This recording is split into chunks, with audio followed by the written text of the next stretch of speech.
கர்த்தருக்குள் பிரியமானவர்களே, டிசம்பர் 3 இன்றைய பனித்துளிகளின் தலைப்பானது இயேசுவே நம்மை அறிந்தவர்.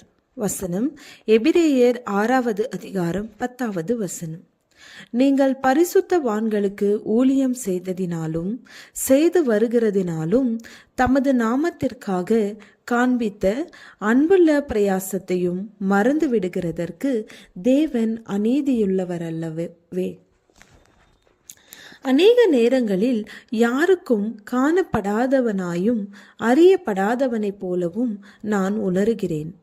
ஆனால் தேவன் என்னை உபயோகிக்க வேண்டும் என்று வாஞ்சிக்கிறேன்.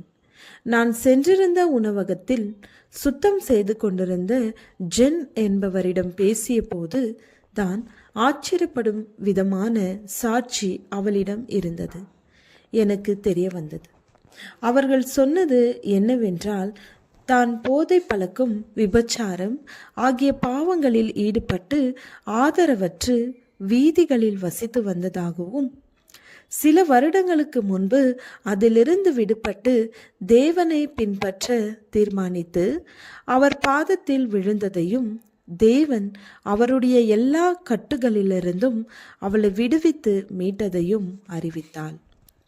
தேவன் அவளுடைய வாழ்வில் செய்த அற்புதத்தை சாட்சியாக என்னிடம் பகிர்ந்ததினால் அவர்களுக்கு நன்றி செலுத்தினேன்.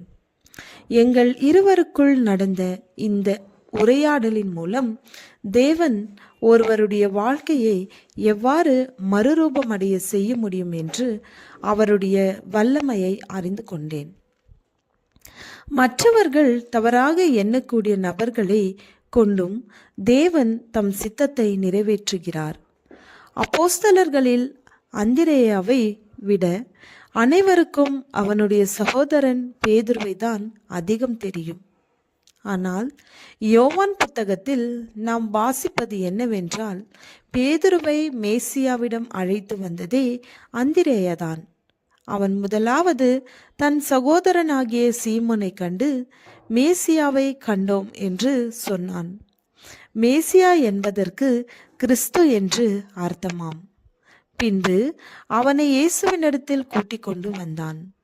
இயேசு அவனை பார்த்து, நீ யோனாவின் மகனாகிய சீமோன், நீ கேபா எனப்படுவாய் என்றார்.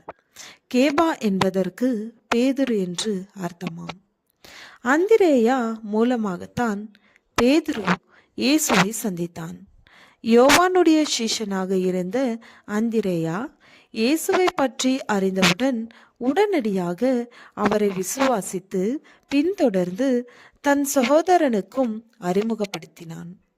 அந்திரேயாவின் தாழ்மையான விசுவாசமானது உலகை உலுக்கும் தாக்கத்தை ஏற்படுத்தியது. பிரபலமானவர்களை விட தேவன் உண்மையான ஊழியனை கனப்படுத்துகிறார். நாம் எங்கிருந்தாலும் யாராலும் அறியப்படாதவர்களாய் இருந்தாலும் அவர் நம்மை நேர்த்தியாக பயன்படுத்த முடியும் என்பதே கர்த்தருடைய திட்டம். நீங்கள் பார்த்து பழகியவர்களில் யாருடைய தாழ்மையான விசுவாசமானது உங்களை ஊக்குவித்தது? மற்றவர்களுக்கு உதவி செய்வதின் மூலம் தேவனை சேவிப்பது எப்படி? ஜெபம். தேவனே, நான் எங்கிருந்தாலும் என்னை கொண்டு மாற்றத்தை ஏற்படுத்துவதற்காக நன்றி. ஆமென்.